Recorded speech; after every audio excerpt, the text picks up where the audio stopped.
बिस्मिल्लाहिर्रहमानिर्रहीम अस्सलाम वालेकुम नाजरीन, तुसीं देखदे पे झोंक टीवी वसेब दी आवाज़ और मैं तुहाडा अपना मेज़बान रिजवान हुसैन और सारे नाल मौजूद हैं इस टाइम सरायकी वसेब दा बहुत बड़ा नाम जनाब ब्रिगेडियर कैसर महेश साहब, जेड़े कि इस टाइम सरायकी वसेब दे हर शख्स दे दिल दे अंदर एक जगह बनाई है और मौजूदा इन्हां दा जिहड़ा स्लोगन है मुल्तान दी आवाज़। असां इन्हां दे कोल पुछदे हैं कि इन्हां दा लाएअमल क्या है और आने वाले, क्योंकि देखो ना इस टाइम सैक्रेट के हवाले दे नाल बहावलपुर सैक्रेट का भी ऐलान किया गया है, इवें ही मुल्तान सैक्रेट का ऐलान किया गया। असां इन्हां कोल पुछदे हैं कि इन्हां दा क्या बयान है। जी सर, ब्रिगेडियर साहब क्या फरमाइश हो? मेहरबानी से जनाब की मुहब्बत आँदी हर दफ़ा और इस वे जी पोजिशन है वो पिछले कोई 2-1 हफ्ते तो अमली काम होंगे पैन से जिंदे कुछ मुजाहरे किए वाल उस तो बाद पूरे मुल्तान शहर की आवाम को उजागर करने वास्ते कुछ पैनाफ्लैक्सिस बने, तुम देख लिया उस मुख्तलिफ मकामात लगे खड़े। अगले 2 डे मुहिम जारी रहनी है, मजीद कुछ इलाकों पैनाफ्लैक्सिस लगे वैसे ताकि मुल्तान की जी आवाम है वो बहुत घट लोग व्हाट्सएप से फेसबुक से दे दें, लेकिन रोडों तो लंघते हुए नज़र आवे उन्होंने।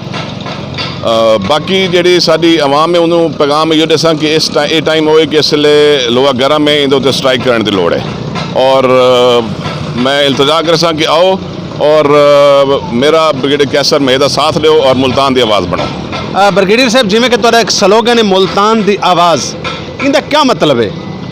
गुजारिश है कि मैं बड़ी तफसील पहले भी की गल, मुल्तान की आवाज़ उठावन का मकसद है कि जी सानू मुल्तान के हकूक दिते वजन।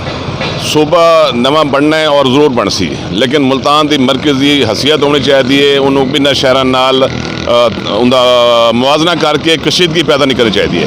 दस अपना हक मंगना है, मुल्तान की आवाज़ का मतलब है कि जी आएँ और मिलकर अपना हक मांगें। तो मैं आखिर में फिर आपसे इल्तजा करूँगा कि ब्रिगेडियर साहब आखिरी सवाल मेरा कि जिमें कि हुकूमत ने ऐलान किया सैक्रेट के हवाले दे नाल कि 3 दिहाड़े सैक्रेट जो बहावलपुर चलसी और 3 दिहाड़े मुल्तान चलसी, आया कि तुम आखिरी पैगाम क्या देसो?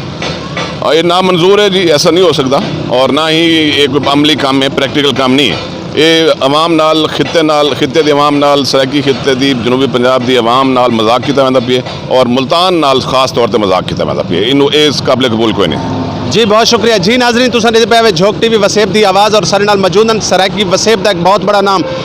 यकीनन आज एक फौजी जवान सरायकी वसेब के अंदर माशाल्लाह मैदान दे विच आ गई है और उनका दर्द सिर्फ सरायकी वसेब के लोगों का दर्द है, सरायकी वसेब के महरूमियां का दर्द है और सरायकी वसेब के लोगों का हकूक गिन के देना उनका एक